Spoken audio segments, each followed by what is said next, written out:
Assalamualaikum warahmatullahi wabarakatuh. Salam sejahtera bagi kita semua. Saya Erli Apriliani dengan NIM 1906142. Pada kesempatan kali ini akan membahas tuntas mengenai hoax dalam masa pandemi COVID-19 dari kaca kriminologi. Proses komunikasi yang sekarang ini telah bergeser dari media konvensional dan sekarang dengan adanya perkembangan zaman diganti dengan media cetak atau elektronik. Menghadapi era globalisasi, pergaulan hidup antar manusia dengan lingkungannya merupakan faktor utama dalam membentuk pribadi dan juga perkembangan jiwa manusia itu sendiri. Sebab manusia tidak akan pernah mengalami pertumbuhan fisik dan psikologisnya yang baik. Peran komunikasi pun dalam politik sangatlah penting karena tanpa komponen komunikasi, infrastruktur dan substruktur akan mengalami putus hubungan hingga mekanisme yang harus tentunya dikembangkan secara dinamis dengan memanfaatkan komunikasi sebagai proses politik dengan tatanan politik yang tentunya sesuai dari tuntunan masyarakat yang senantiasa berubah. Bagaimana kita tahu dengan adanya perkembangan tersebut tentunya memiliki dampak positif dan negatif bagi masyarakat itu sendiri. Dampak positifnya di mana masyarakat akan menjadi berkembang dan tentunya akan terus berinovasi dengan adanya kemajuan teknologi tersebut.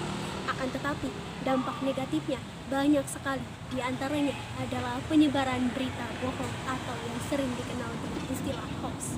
Hoax adalah suatu informasi yang tentunya ditambah-tambahi atau bahkan dikurang-kurangi isinya dari berita yang sebenarnya ada atau terjadi. Sehingga bisa kita simpulkan bahwa berita tersebut merupakan berita yang tidak benar adanya terjadi. Adanya unsur manipulasi dan modifikasi guna untuk mendapatkan respon yang cukup dan juga banyak, serta mendapatkan sesuatu keuntungan, bahkan hingga menjadikan ia menjadi sebuah berita yang sangat viral. Seperti halnya berita pembahasan tentang COVID-19 di daerah-daerah yang tentunya belum tentu hal itu terjadi sebenarnya, sehingga menimbulkan kekhawatiran bagi para masyarakat tertentu.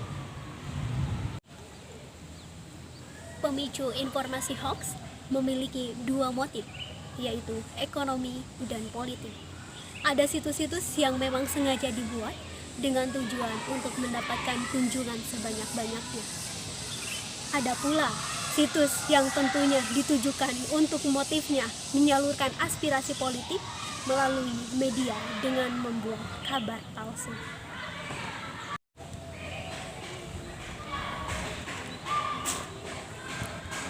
Sehingga munculnya degradasi moral, yakni suatu kekerasan dan tentunya sikap, budi pekerti, perilaku seseorang atau kelompok.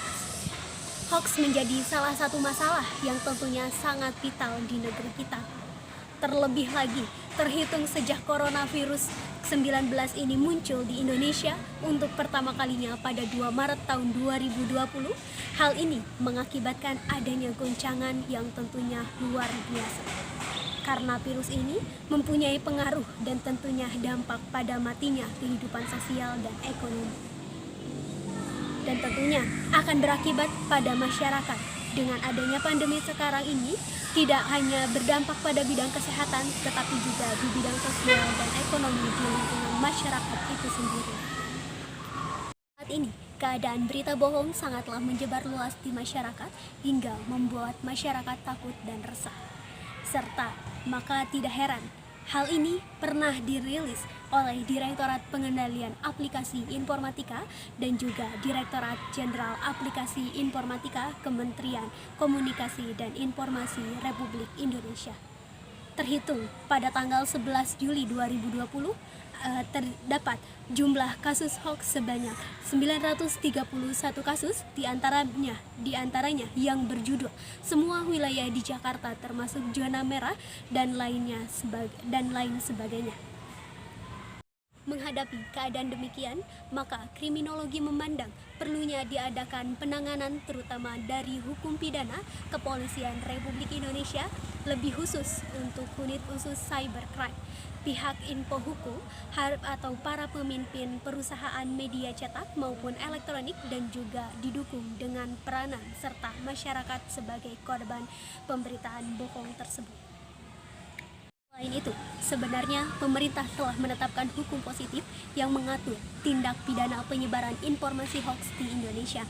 Di antaranya terdapat pada pasal 14 dan 15 Undang-Undang Nomor 1 Tahun 1946 tentang peraturan hukum pidana serta Undang-Undang Nomor 11 Tahun 2006 tentang perubahan Undang-Undang Nomor 11 Tahun 2008 tentang informasi dan transaksi elektronik, diatur dalam pasal 28 ayat 45A.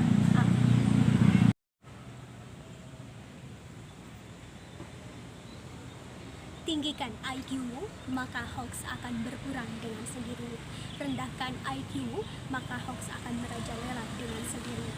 Karena pada hakikatnya, menyebarkan berita tidak benar hanya akan membuat dirimu semakin besar.